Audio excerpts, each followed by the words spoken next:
Okay, this will be a very, very interesting one. Let's see if we can make it look really good. So, yeah, I think we're going to keep it on that. This is where we're going. We're going to start in black. So we're going to enlarge it. It's obviously got to be enlarged, but we're not at that stage yet. So, wondering if we're going to add some background. Oh no, what's happened? This stupid user interface. This is really bad design. It's really rotted design. Konica Minolta can't do anything right, it seems. We're just going to add a little bit, and so this will be a difficult one to do, just a tad. So we're going to add some contrast, but not much. Copy density, we're going to keep that in the middle, and we've got to sharpen this one up. I wonder how big it is. It's an interesting provocative piece, or maybe, but it says it has a little boy in a classroom holding up the word tomorrow. I wonder what he has to say. I cut this out of I don't know where I cut it from, but I picked it out and I figured that's applicable to me, because I like to think about the future, even though the future currently looks pretty bleak for a lot of people, and even my future looks bleak on the outside. And basically, yeah, I just don't feel I fit in with society because of my disabilities, and basically I don't feel, even as a talented photocopier artist, that I fit into the art gallery world. And things are looking pretty bleak at the moment.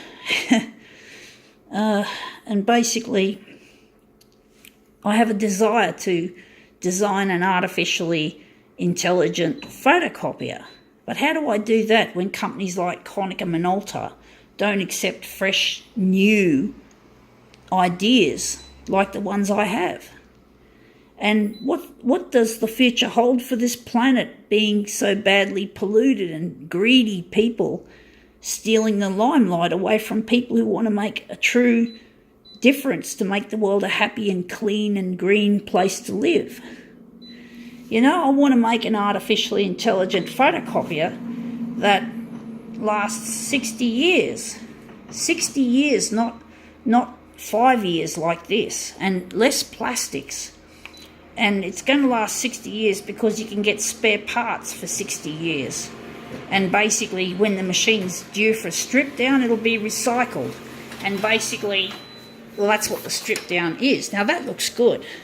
Basically, that's basically what we got to do, is make a machine that's easy to strip down when it reaches the end of its serviceable life. And we've got to think for the future and think that maybe we have to design it that way from the get-go, from the go-get, so to speak, from the start. Now, I'm wondering if we can make this better. But basically, yeah, we've got to learn to think of tomorrow, even though it seems pretty bleak and scary for most people. And I've had that experience myself, where I've feared the future, feared death. Death I'd been afraid of death for like how many years? Most of my life, and it got much worse in 1989 till 2011. So I had a fear of death, an acute fear of death, that went on for more than 2 decades, and it was frightening. And I just couldn't think straight and think of good ideas like this.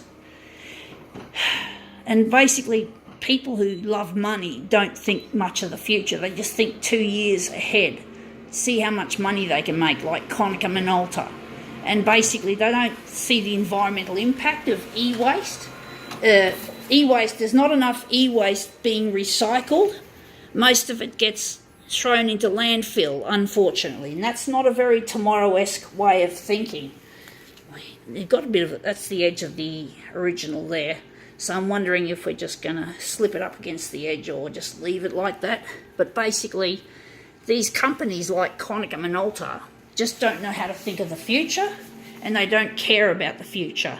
Same with most manufacturing and resources and shit like that. Don't think of the future. They think of now, or 2-year blocks is the maximum future they can think. And basically that's just not acceptable. But the problem is it happens, and the people who've got the power to make a fucking difference are the ones who abuse their power. They abuse it. And they don't care about what it does to people or groups of people or the world, even themselves. They seem to think that their money can save them, that they can have a supply of have filtration for clean drinking water while everyone else drinks shit. That's just not fucking fair. That is not fucking fair at all. That is just wrong. And then basically and I've got a disability, that I've got brain damage that I had at birth, which affects both my short-term memory and my long-term memory. And basically, with these parts of my, not my long-term memory, short-term memory and hippocampus. The hippocampus is the part of the brain that takes the short-term memory and converts it to long-term memory. And the thing is, I just haven't got the memory capacity to work in a normal job. And I'm disabled, therefore. And basically, I just can't do the things that I want to do currently because of this disability. But I've got to imagine for the future that there'll be technology that is available to help repair the brain damage I had at birth, so that one day I can become a CEO of a future photocopier company. And furthermore, I want to become a scientist. I want to actually become a scientist as well as a CEO. We're just going to overlap that a bit. I want to become a scientist as well, so I can design, so that with the money I earn from the photocopiers I build and design and build, well, basically, I want to be able to, how should I put it, make a difference in the science world. The rich people have destroyed so many good things, and they continue to destroy them as we speak. I don't think there'll be a Great Barrier Reef being fixed up in my lifetime. There's no hope for the Great Barrier Reef. I'll never see it. It'll be ruined. But that's just it. This climate change and global warming caused by these big manufacturing companies around the world, basically, yeah, I'm never going to see it. They're going to have. So I don't think this will be my project to fix the Great Barrier Reef, but I want to fix other things that are causing the Great Barrier Reef to decay, and that is climate change and global warming. I want to work out how to fix it, how to repair it for future generations, and work with teams of biologists who might be able to take samples from currently, hopefully soon, from what's left of the Great Barrier Reef, and then repopulate it in the future. But this will be long after I've died. I'll never see the reef ever. I'm disappointed. I ripped off. The rich people have ripped me off in that respect. Now, we're going to make this a bit bigger, but basically, I just feel disappointed with the rich people that they just haven't taken care of things. They're just treating things like it's all about money.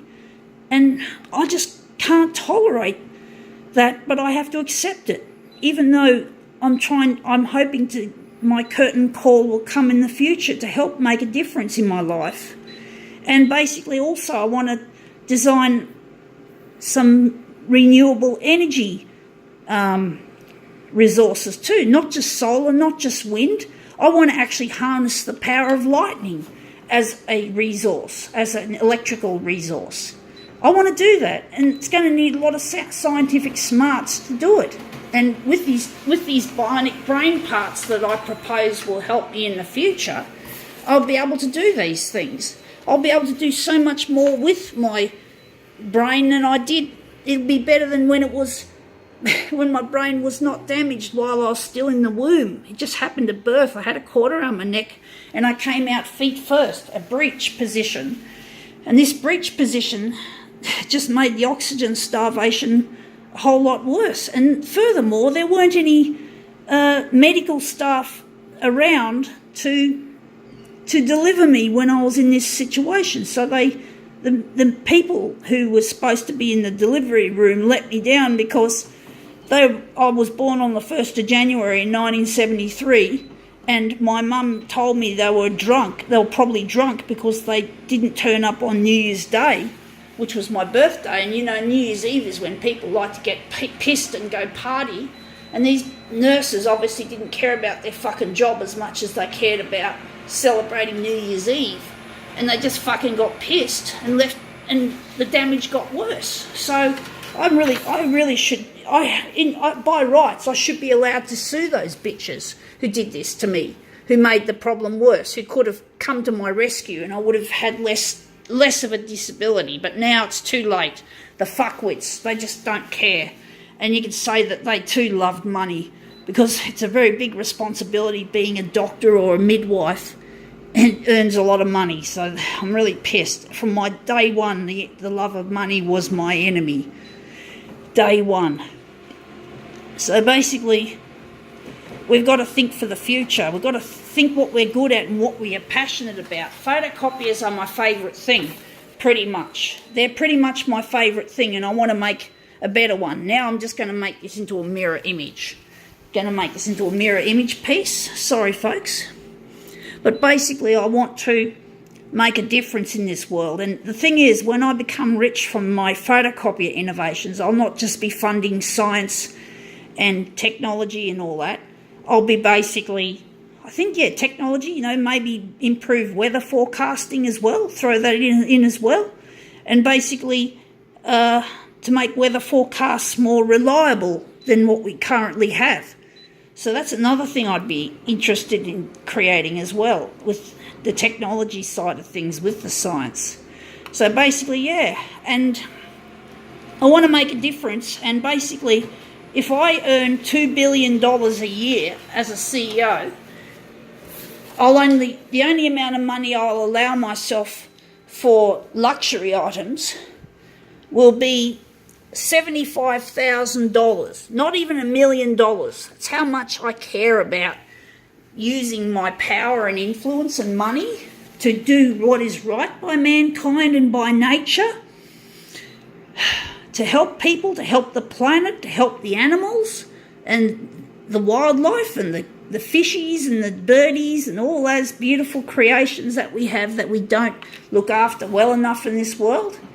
And we've got to clean up all that fucking plastic in the ocean too. That's another thing I'm going to have to work on. So I've got a lot on my plate, and I'm now 45, and I've wasted a lot of my life thinking I'm going to die a horrible death, or I'm going to go to some horrible pit when I die, and I wasted my life thinking that. And all the while, these twits in power, these fucking CEOs and shitters, have just taken the time that I could have used, thinking that I'm going to go to some horrible place when I die, when, hey, I'm not. I know I'm going to a happy place. I know I'm going to a happy place, and therefore I can take away the fear of death out of the equation, and I can think about taking calculated risks and trying to be an asset to the world instead of a part of the problem. And basically that's what I want to do, is make a big impact, and then when I die, I know I've done the world a good deed, and I've made, and whatever created this world, who knows what it's called, will be happy with what I've done and thank me for what I've done. And despite the fact that I spent most of my life fucking things up and worrying about the fear of death, well, I'm still my good work will still be accepted, and I'll be and I know I'm going to a happy place. So my future, my tomorrow, not so much tomorrow the next day, but the future as a general rule, like years or decades, is going to be a bright one. And I believe it'll be a bright one for me forever when I finally die. So you got to think and try. But it's not always easy to find the future that you want to find, but somehow you just got to find a way. And I can't answer the questions that you guys might have to help find your own tomorrow, but I just hope that more people do, and that maybe I can help one day in the future.